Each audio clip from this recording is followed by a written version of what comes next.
There's a problem with the Bible.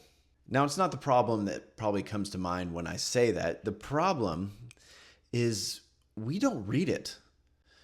It's estimated that 80 to 100 million Bibles are sold every year. Not all time, like every single year. And about 74% of Americans where I live have a physical Bible on their shelf. Now, the problem with that is only about 9% of those Christians that have a Bible read it. Not even daily, but just pick it up and read it. Now, there's something that's going on in all of the world, which is always going on, which is conflict and wars and a whole bunch of things. But right now, America is kind of in the mix right now. But in every time that happens, there are things on social media about the end times. And that's not bad. I don't mind talking about the end times. Jesus talks about the end times in Matthew 24. He has a big long list of what's going to happen in the coming of days when he is going to return.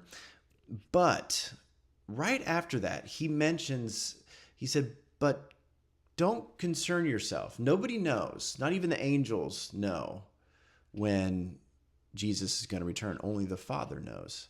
And then he follows that up with a parable about the servants being prepared for the master's return. And then he contrasts that with what happens if the servants aren't prepared, if they become lazy and they get drunk and they're not prepared and they don't light the house for when the master comes home.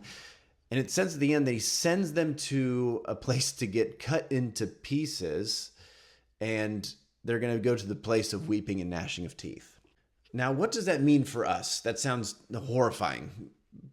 What Jesus is trying to say is we need to always be prepared. And what does preparation look like?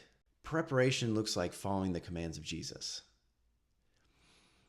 Going back to the Sermon on the Mount, Matthew 5, 6, and 7, looking at what Jesus said and then what he did.